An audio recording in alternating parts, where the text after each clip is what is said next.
Hi everyone, I'm Raga D'Silva, your host for Older Queer Voices. Today we're going to talk about tattoos. But really, what we're talking about is identity, visibility, and the stories we carry on our skin. My guest today is the wonderful Heather Paterson, whose body itself is a living archive of ink, memory, and meaning. Heather Paterson is an LGBTQIA plus community leader, writer, activist, and creative based in South Yorkshire. Heather is currently the head of partnerships and development at Consortium, the UK's national membership body for LGBTQIA plus organizations and groups, and chair of Proud Changemakers. Heather is so many things. So we'll talk to Heather and then we'll understand more about her world. And I invited Heather on the podcast as I wanted to understand what these stories behind the tattoos are and what it meant to carry them into the world every day. So, Heather, welcome to Older Queer Voices. Thank you. Welcome. Thank you. Good to be here. Heather, we've got a guest with us. I see Heather and Princess. Yes, this So, is my glamorous assistant princess. So I work from home. She keeps me company. We have the division of the labour. I do the typing and meetings, and you just look cute, don't you? oh, and we're very, very pleased to have our little animal pet here online with us. So Heather, before we start talking about tattoos, I just want to learn a bit more about you. Like, just take us back to your early life. Who is Heather? Where did she grow up? How was her environment? What shaped you? So I mean, I grew up in Liverpool. If the accent doesn't still give me away, I've been this side of the Pennines for 20 plus years now. But yeah, I grew up in Kensington in Liverpool. So a very sort of working class area during the 80s. So all of the influences that many of us during that period had of being children under Thatcher, um, and very much, I think my politics. People ask me where I was. My sort of politics was shaped. My dad was very much sort of a union man, very sort of left wing socialist, and I always remember. Um, Growing up when we had the telephone table in the hall, that it's a thing that we don't have anymore, but ours had the phone on it and a little stone statuette of this just random beardy man who I didn't know who he was when I was younger, but it was Karl Marx. So that probably gives an idea of the sort of political sort of context that I grew up in. Sort of this side of the Pennines, we had all of the miners' strikes. In Liverpool, it was the dockers. So very much a sort of shared sort of industrial political history there. But yeah, that was my sort of upbringing of living in a sort of poor inner city area where we didn't have much, but we made do. Um, and yeah, that was me, but very much was not out, and then moved to Sheffield, went to university when I was 18, had known that I was queer many years before that, but hadn't come out, and then sort of arrived with a big glittery bang into Sheffield and was like, I'm here, I'm queer, and sort of very much did a almost overnight coming out. Was like, I'm not going to meet anyone in Liverpool. I was like, what if people I've known all my life have an issue with it? And Yeah. then I came to Sheffield and was like, well, no one here knows me. So I'm just going to come out with a bang on day one. And if they have an issue, I don't know them. So I don't care. And it doesn't matter. Okay, Um, Heather, I'm curious to know what is this bang on? How did you come out bang on? I just, I wasn't quite walking up to people saying, hi, my name's Heather, I'm a lesbian. But I probably wasn't far off that. So I was very much, I sort of joined the LGBT society as it was then at university, and very much sort of met people as a queer woman from the first meeting, and sort of came out at the earliest opportunity, um, and started, when I started my sort of student social life was down at, it's not there anymore, but the Cossack, which was our local gay bar, was sort of like in there every Wednesday night for karaoke, and sort of very much sort of threw myself into the sort of local queer community and was like, this is going to be my space. Excellent. So where did you identify tattoos with being queer at all at that point? No, I think there was maybe a similarity of identifying with difference. So I'm already singled out as being different as being queer. So it doesn't matter if I look different as well. But I think growing up as a teenager, I was very much sort of goth punk sort of aesthetic. So I was very much a sort of dog collars, too much eyeliner, black lipstick, and so I was already aesthetically quite into sort of alternative styles, so that the two did sort of seem to fit together. Okay, for our viewers and listeners who are on Spotify, Apple, and other such platforms who can't see you, Heather, I'm going to just describe you that Heather is one who stood out for me when we network quite a bit together in the community, in the LGBTQI community, because Heather is fully covered in tattoos and beautiful tattoos. And that's what got me excited about having a conversation with someone who has basically, as far as I understand, carries her identity on herself. So those listening to us, we will keep describing Heather's tattoos as we go along, so we understand. But Heather's not wearing black lipstick today, nor is she wearing black coal. So yeah, so that description from the older life doesn't fit at the moment, other than the tattoos. So Heather, I just want to understand, when was the first time you decided to ink yourself?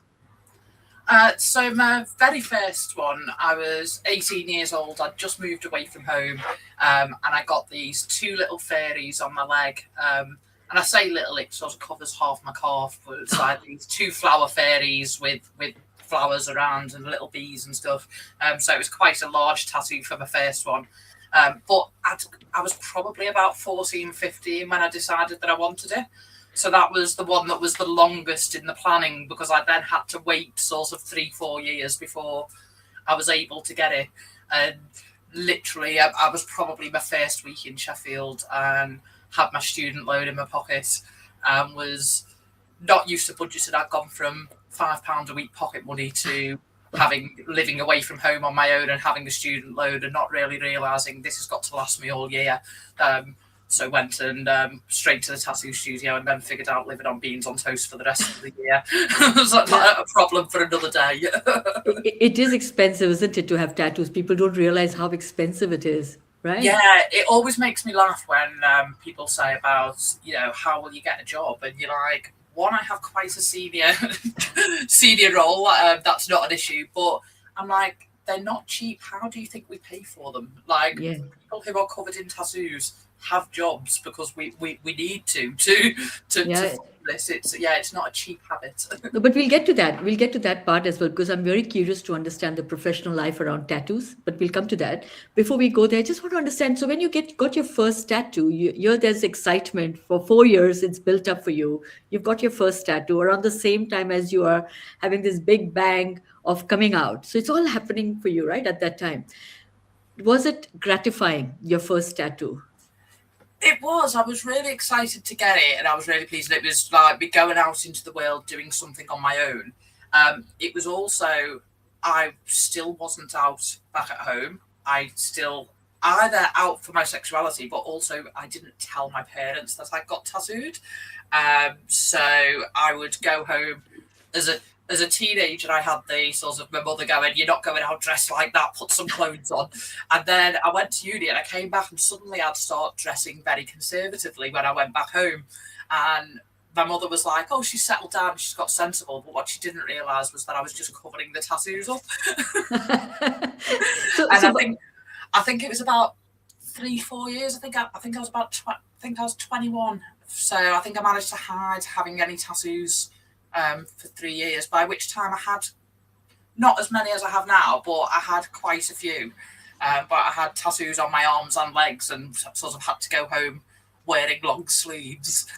Okay, so what's your last count? How many tattoos do you have I don't know, and I'm not sure how I would count them now because some have sort of merged into each other. It's over 100, but it's... Whoa! I'm working on being fully covered, and I'm not a huge way off that. So I am close to being fully covered. I got 2 new ones on Friday, and they're only very, very tiny. But I actually got my face done again. So I've got for anyone who can see on the camera, but I've got 2 little ones next to my eyes. So one little heart and one little sparkle. I can see that. they're my most recent additions, so they are literally days old. Wow. So Heather, curious again to understand when you've got over 100, or at least 100 tattoos, and you're getting more, of course. What is your motivation? Why do you have them? And what's the stories behind those tattoos? I think I've always liked collecting artwork. So I think if you saw my house now, there isn't a wall like that's not covered in different prints and paintings and things. So being able to collect art and yeah, just having that, I've always liked drawing, collecting other people's artworks. I like that artistic element of it. So being able to always be like a human scrapbook and collect the artist's work and take it with you, I really appreciate. And I do. It is very much a collection, so I'm not loyal. Like they're all done by different artists, and I travel around conventions to collect work from different artists as well. So that's that collection and art element of it. Um, but yeah, some of them have meaning. Like that, I've got tattoos for some family members, some friends. One on my arm here. There's a camera that was a photographer friend of mine who passed away a number of years ago now. But I've got a camera with his initials on. I can see. Um, so some have meaning. Some just mean that I like them. I sometimes joke when people ask what my tattoos mean and just say that they mean I can sit still for a long time. Oh yeah, actually true. Again, that is something, right? You have to think about. And And it also is. that you It's can, almost weirdly meditative, like getting them yeah. done. Obviously, depending on what part of your body you're getting done, there's different sorts of pain issues. But some of them, it's very rare in life that you sort of just take 3, 4, 5 hours and just sit completely still. And And so sometimes actually, over weeks, right? Sorry, yeah, sorry. And often over weeks as well, right? Over days and weeks. yeah. Like my back, which is my biggest piece, that was 22 sessions. That was 105 hours of work that I had done in just over a year. So I was in sort of every couple of weeks. I was in having another 4 or 5 hours done, um, and so that was my biggest piece of work. So it's not just about being still. That's very important. Like you said, it's meditative, which is amazing to actually to think of. But it's also your threshold for pain must also be very high because Yeah, it does. I have just a couple of tattoos and I remember the pain. I love that pain. But to be yeah. honest, I call it the wasabi pain. It tastes like when you put wasabi in your mouth, and then when it just hits you, and that's the kind of like just a very joyful pain. Yeah, it's not horrendous. I mean, but you wouldn't get people covered in the if it was unmanageable. I mean, there's some areas that are worse than others. My stomach was horrendous. I've got there's tattoos where I've almost fallen asleep. My stomach was not one of them. Uh, it was a couple of hours of just me pretty much crying, and my tattoo artist just being, I'm so sorry. I'm like, I'm paying you to do this. It's Paying you to make me cry. Yeah, and that was a few hours of us apologising profusely to each other. But I love the piece of work that she's done, but that one was not enjoyable. Mm. But most of them have been fine. Worryingly, and I probably shouldn't reveal the secrets. Probably the easiest one that I've had done was the big one on my face, and people look at that and sort of go, "Oh, that's hardcore." Like they're sort of impressed at your bravery, and I'm like, honestly, Mm. it was I was nodding off while it was being done. It was probably the easiest one. So, if people that don't have good pain thresholds, get your face tattooed. It's an easy one. Oh, is it? Just for again for our listeners who can't see this, Heather's got tattoos. From what I can see, Heather's got tattoos on the right side of her face, which is very close to the ear. It's on her face, and she's got tattoos on her neck, on her chest, on every part of at least whatever is visible to Yeah. me, and also on the left side, yeah, of your face. So tell me, which is the most painful part of your body when you get tattooed? At least for you.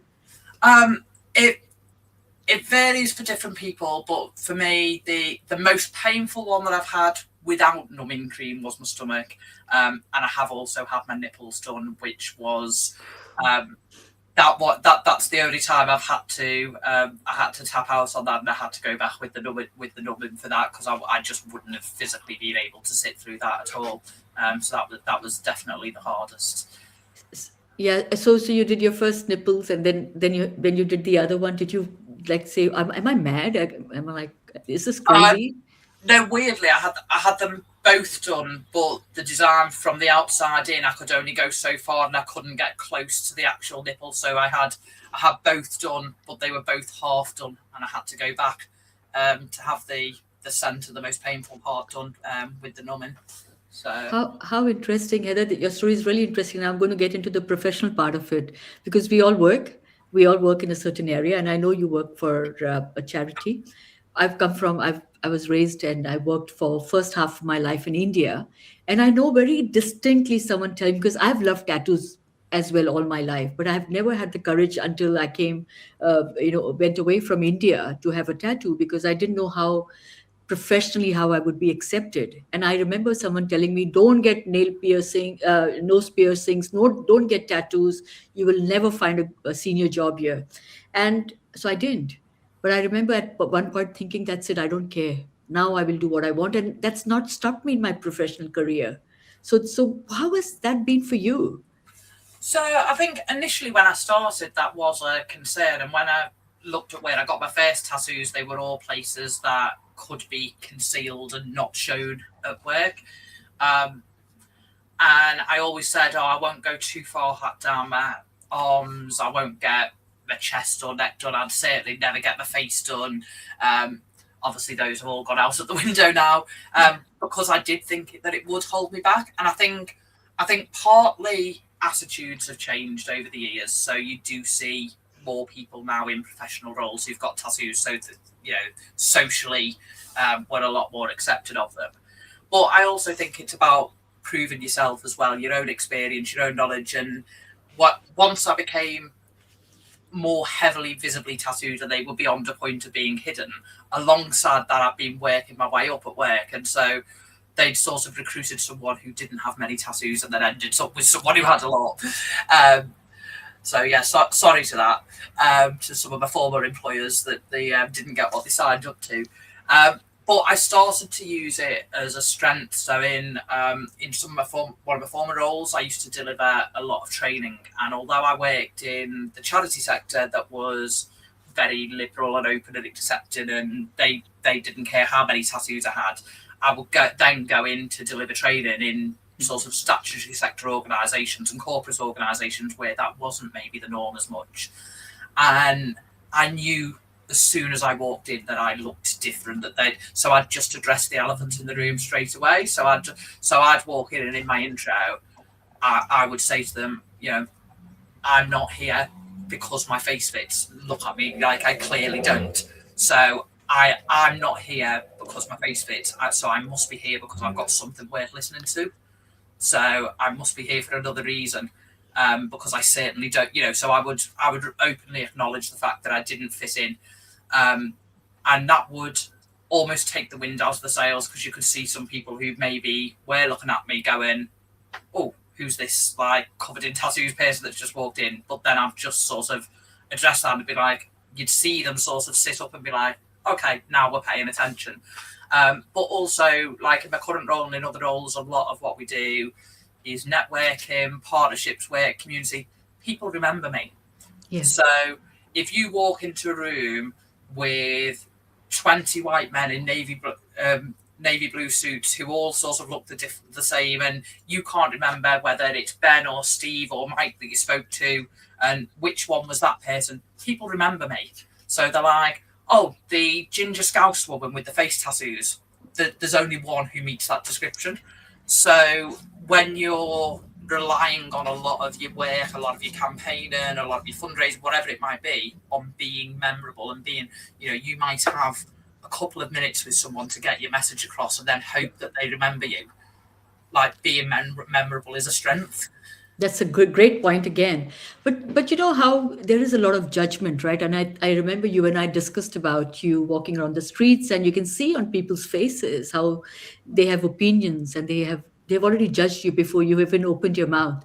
Yeah. What do you feel about that? I have mixed feelings, but largely people.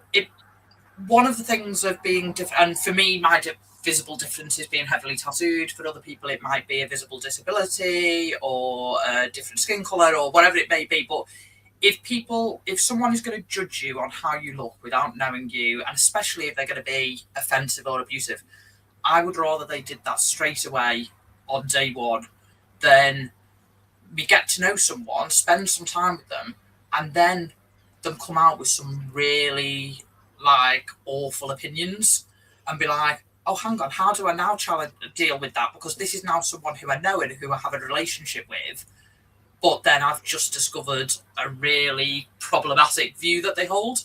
Whereas if you look different, people tend to expose their problematic views very quickly. It does make you consider, particularly in the current climate, I think things have changed, that we are more divisive and people have been more emboldened, and it does make you think more about your safety. So particularly things of walking around on your own overnight and things, or are you a target? So that bit does play on my mind. But I don't think that's just because of my tattoos. I think I could be just a woman walking around on my own, and just being a woman would have that effect.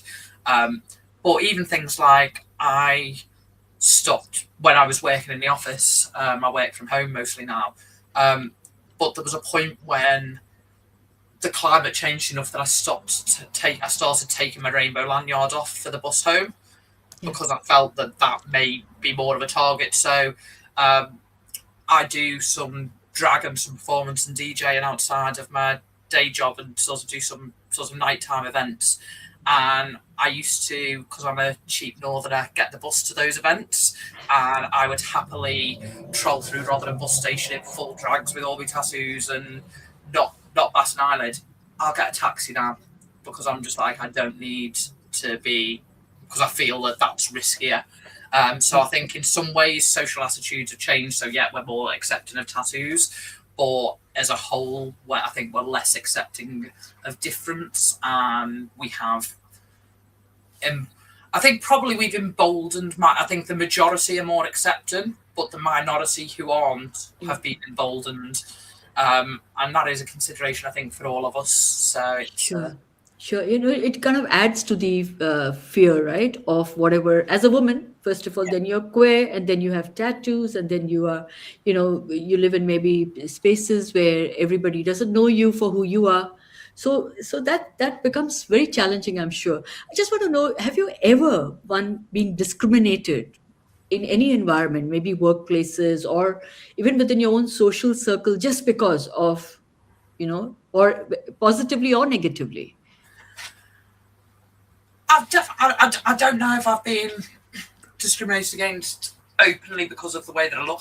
I several years ago lost a job for being gay, before predating the Equality Act or anything. That was back in 2000, so 26 years ago, but in living memory. And my then girlfriend met me for a pint after work, came for work drinks with us. The next day I went into the office and was fired, and that was openly given as the reason.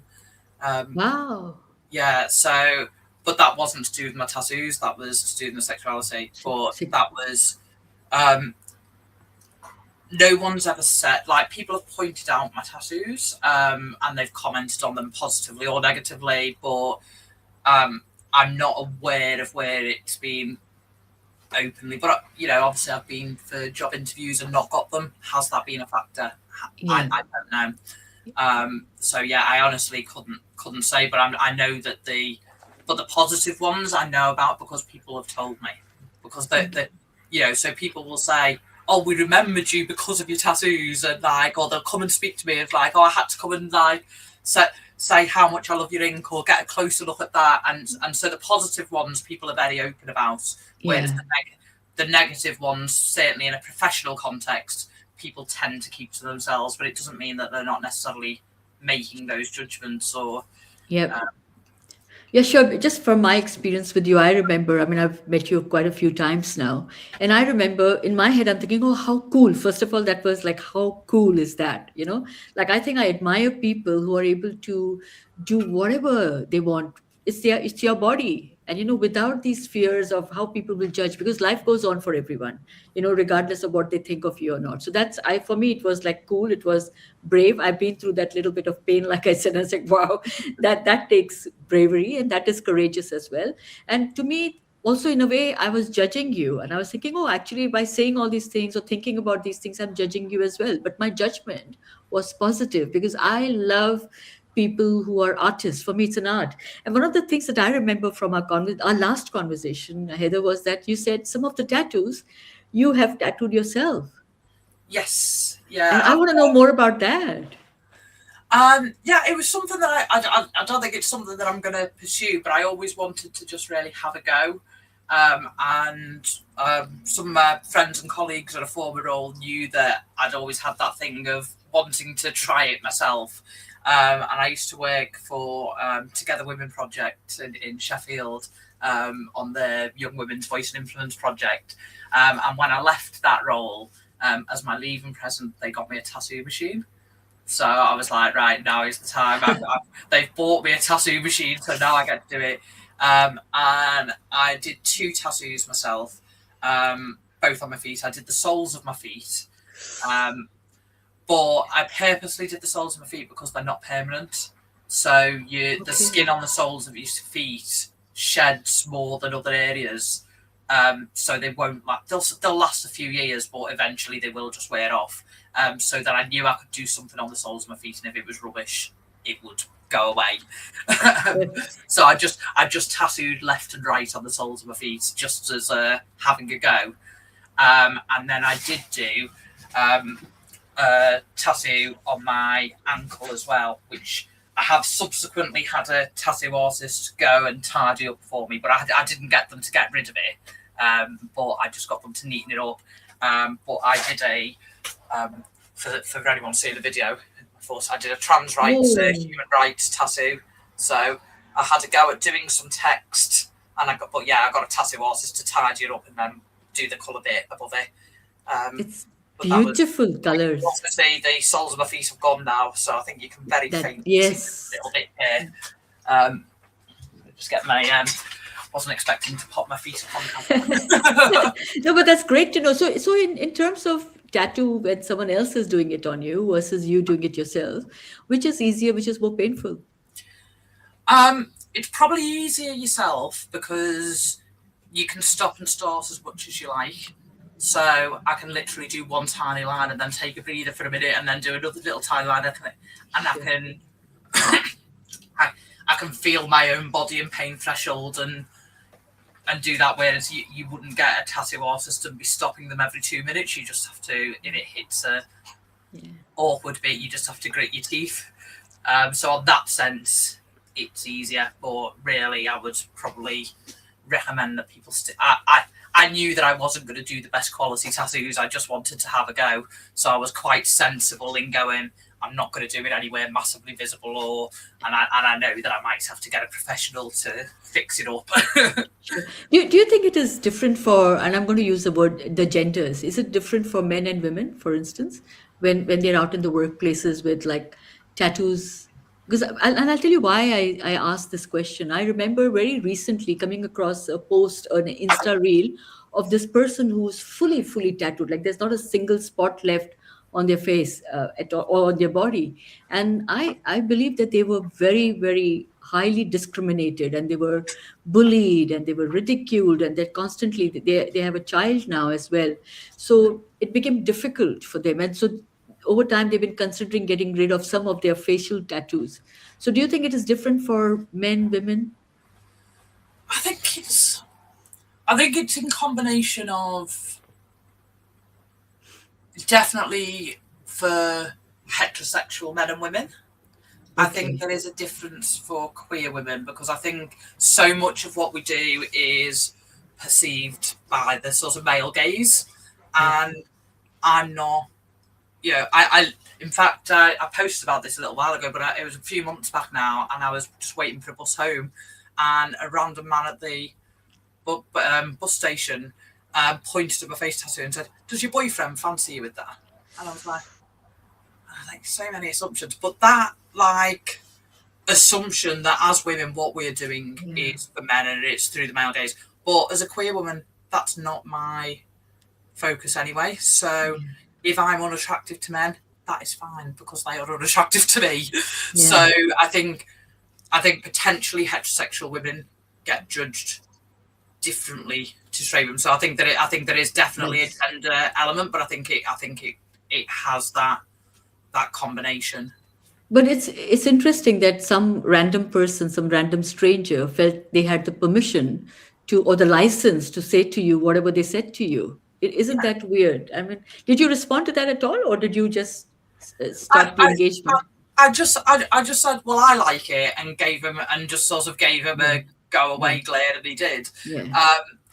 Because yeah, in those moments, you sort of go, am I going to out myself? Or I kind of it almost takes me aback, because I kind of assume like I live in my own little queer bubble, and I work for an LGBT Yeah. charity. I have a friendship group who are primarily LGBT people, and I can kind of almost forget a lot of the time that cishet people exist, and that I've created this nice little safe bubble world for myself. And then when I go outside that, and if someone, because I am, although I might be alternative presenting, I am fairly femme looking, but it takes me. But I sort of assume that I scream dyke from 100 meters away, and then when someone has obviously assumed that I'm straight, it sort of throws me because I'm like, it sort of knocks me off guard. But then also in that position, you go that self assessment of is it safe for me to out myself in this, or can I, even if there's not an actual safety, can I be bothered with this? Like, is this a conversation that is worth me having with this random stranger who I don't know? And you suddenly, in 10 seconds, you're making 101 risk assessments, and so you just pass it off. But I think when you look at those, that one was, although it was unnecessary and it was judgmental, it was an older guy. He was fairly friendly and non-threatening, but unnecessary sort of making that question.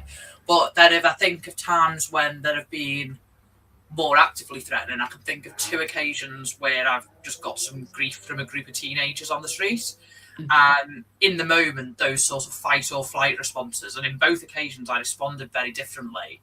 But in one, I was like, don't respond. I just want to get away from here. I don't want to engage. I don't want this to escalate. And I sort of scurried off, and they sort of chased me a little bit, sort of heckling me, and I went off and I lost them. And actually, that fear side didn't stop them. They continued shouting abuse at me. But there was another time I'd just gone upstairs on the bus, and there were a group of teenagers on the top stage of the bus, started shouting stuff at me, and they were like, and it was effing dyke or whatever. And in that moment, the fight or flight kicked in. I turned around and was like, 10 out of 10 for observation. And suddenly they're between themselves to be like, leave it, don't be an idiot. Oh, my uncle's gay, don't be like awful. And that actually stopped them. But you sort of, in those moments, again, you have those, whatever your gut reaction is that you can't necessarily control, you have those risk assessments, you have those, ultimately it'd be great not to have to be in those situations in the first place. But actually my experience has shown that when I've been in a more confident moment and challenged it, that's actually helped. But it equally could have gone the other way. Like that potential, that's the riskier element, because by challenging them, they could have gone from shouting abuse at me to throwing something at me or hitting me. So fortunately they didn't. But yeah, it is those. It does affect how you sort of navigate the world, I think, in terms of, Yeah. like I say, those sort of bits of like, but also in like really positive ways. So going back to my professional life, a lot of my role is doing that networking and partnerships, and not that you would necessarily know it, but the one thing I really hate is that networking with people I don't know. Once I'm talking, as you've probably noticed, I'm quite good at not stopping. But that initial hello with a stranger and Yeah. having to do that cold introduction, I do it because it's necessary and I need to do it for my work. Yeah. That's still the bit that sort of makes my stomach flip and that I'm really not comfortable with. So actually having something that makes people approach me makes my life much easier. Yeah, So it's an icebreaker, right? It's an yeah, icebreaker. People come and ask you about your tattoos, I'm yeah. sure. Yeah. So yeah, and what people are more likely because of my visible tattoos to come over to me and to say hello and to introduce themselves and to make comments, and then I don't have to do that introduction, Yeah. and I get over that bit that I find challenging. So actually, in that context, it can be really nice, but it can be really helpful practically as well, because that sometimes we've spoken at a number of events, and I'll come and say hello to you because I already know you. But my worst thing is when I walk into a room, I've turned up to somewhere on my own and I don't know anyone there. Mm. And I'm like, right, I'll just sort of hover about here awkwardly and see who's better at networking than I am, who's going to come and say hello. So that bit does actually make that easier for me. It's But so it's like everything. Very few things in life are black and white. Most things have sort of pros and cons to them, and yeah. yeah. I think it's the same with that. Yeah, and this is why this conversation is very interesting, Heather, because we're not just talking about tattoos. Yeah, Tattoos is like it's an art, I know, and it's something that you carry on you, but it is so much beyond that, right? You talked about having to navigate a world which a lot of people don't have to navigate that kind of a world, because it's not visible on our faces, it's not visible on us, so we kind of have to deal with being a woman and the actions of or reactions of the male gaze on being just woman, and then you visibly express yourself in certain manners, then there is that other layer to it, but you kind of added layer. And what fascinating me more is that you are continuing to have tattoos now on the most visible part of yourself, your face. So how much are you going to tattoo, and when will you stop, or will you ever stop? I think the only part of me that I wouldn't on my face, around my face, I would get done, but around like the actual facial features, that whether I view myself sort of positively, negatively, depending what day it is, I wouldn't want to look in the mirror and not recognize myself. So I would never want to get like where people have got their full face tattoos, like you don't look like the same person. Whereas if I've got some stuff on the side of my face, my facial features aren't changed. So I think for me, on a sort of gut personal level, that's the only bit that I wouldn't want to do. I think other than that, I pretty much will end up fully covered, and I'm not a huge way away from that. But because the style of tattoos that I've gone for, where it's not solid colour with background, it's more patchwork. It's almost like every tattoo I get creates another gap. So I'll probably be getting little tiny gap Yes. filler tattoos for the rest of my life. So even if you look sort of on the bit that we can see here, for those who can't see, I've got the front of my neck, throat tattooed, the sort of my sternum across the top of my chest, and two little ones across my collarbones. But then that's created a space in between them. So you're like, well, there's a gap there. There's two little gaps either side there. So they, at some point, will have little tiny tattoos put in them. So I think I've probably not got much space left for big tattoos. I think, the lower half of my stomach and the inside of my thighs are probably the two big spaces that I've not had done. And I probably haven't got anywhere else that's more than a sort of few inches. That's But everyone else now, it's really strange because everyone looks at me and sees a heavily tattooed person. I look at myself now and only see the gaps. So Uh-huh. if you imagine walking into a room with a jigsaw on the table and the last couple of pieces not put that hadn't been put in, and the urge that you would have to put those last couple of pieces in the jigsaw, that's how I view myself.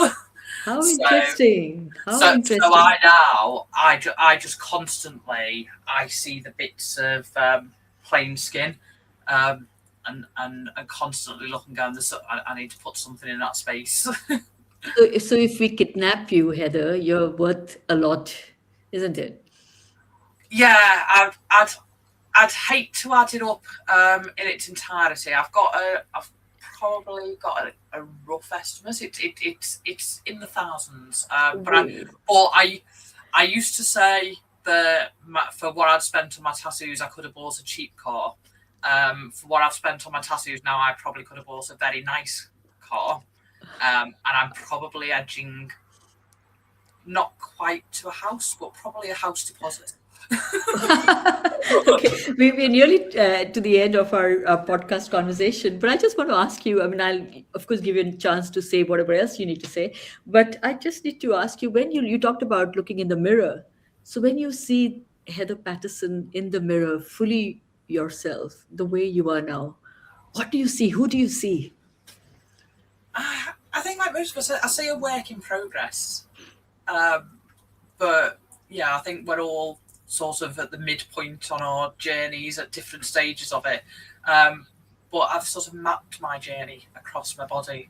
And I think that's probably the nice thing that I like in terms of taking that history with you as well, because I've got tattoos that I got when I was 18, 20, 30 that I probably wouldn't pick now, but they're a permanent marker of that moment in time.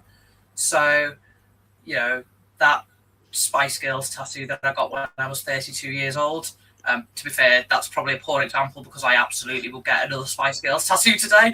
But it marks that moment in time. It marks what was the thing that I liked at the time.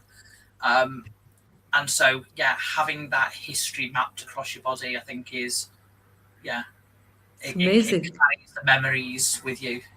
Wow, I loved our conversation. What a fascinating story you have, Heather. It's so different to how we view the world, and I'm glad that we've got our listeners and our viewers to look at you and wherever they can understand your story and take something from this, because I think it's a very we've gone beyond tattoos. We were not talking about tattoos. For those who are listening, we were talking beyond identity, visibility, the way you navigate the world and the way the world looks at you. You're the same person, the soul is the same, but the body is whatever we make of it. And Yeah, people. people are going to judge you anyway, so I may as well give them something to judge. Exactly, exactly. I'm going to take away this line and I'm going to put that as the title, which you call yourself a human scrapbook. What a bloody title. So, anything you want to say before we end the podcast? Anything you want to leave with our viewers with and our listeners with? Oh, God. I think it is just about. I think that probably that I just said that whoever you are, male, female, tattooed, bare skinned, old, young, black, white, people are going to judge you. People are going to have their opinions, and that's going to happen anyway. So live your life as you choose and create yourself in the way that you want to. Because if you're going to face that judgment, the only person you can ever please is yourself. So don't let other people's opinions change who you are. Wise words from a human scrapbook. I say, Heather Patterson, lovely, lovely to have you on our podcast, and lovely to have Princess. Princess is just staring and looking at us and kissing the mum every now and again. And And she is my next tattoo actually as well. That's in next month. I'm getting a tattoo of Princess. and So where it's going to be added to the collection. I've got space on my hip, so I'm going to get a little picture of her on my hip. Okay, and you may want to share that with us whenever you have that tattoo of princess on you. And Heather, thank you so much. What a wonderful, fascinating conversation. I mean, I loved it, and I'm sorry that we can't show your beautiful tattoos to our audience, but if at all in the future, if you have, I think you do have a website. If there are anything featured, we would love to share a link in our caption, if that's possible. Yeah, Yeah. I quite often sort of post them to my social media and things, so I'll share the link. Sure, sure, and we'll share that with our audience as well. So thanks very much again for the life. Just about sharing your tattoos, but the life behind them, the changes, the choices, the visibility you carry into every room you walk in. I'm going to take away the way that we navigate life and the way you have to navigate life, and I will tell people, if I can, please be less judgmental. We are all the same. And to everyone listening, I want to open this out to you as well. What assumptions have people made about you before they've really known you? And it's not just to do with tattoos, it's to do with us. And I walk into a room, people look at me, and I know people judge me for whatever, whether it's my accent, whether it's my skin color, whether it's for my hair, it's for however I express myself. So too, did you feel judged? And love to know your comments. Share your thoughts with us, or at the viewsroom at gmail.com. theviewsroom@gmail.com, theviewsroom@gmail.com. Share your feedback, comment, follow us on YouTube, follow us on Spotify, Apple, and also want to thank Nicola, my partner, who does all the behind the scenes when I'm just doing the podcast conversation. So thank you, Nicola, and thank you to all our outreach partners as well. And lovely, lovely to have you again, Heather. And we will look forward to meeting you again and seeing you soon. Thank you, listeners. And with that, I end my today's session. I'm going to call it the Human Scrapbook. I love it, with Heather Paterson and Princess. And we will see you soon. Thank you, everyone. Thank you.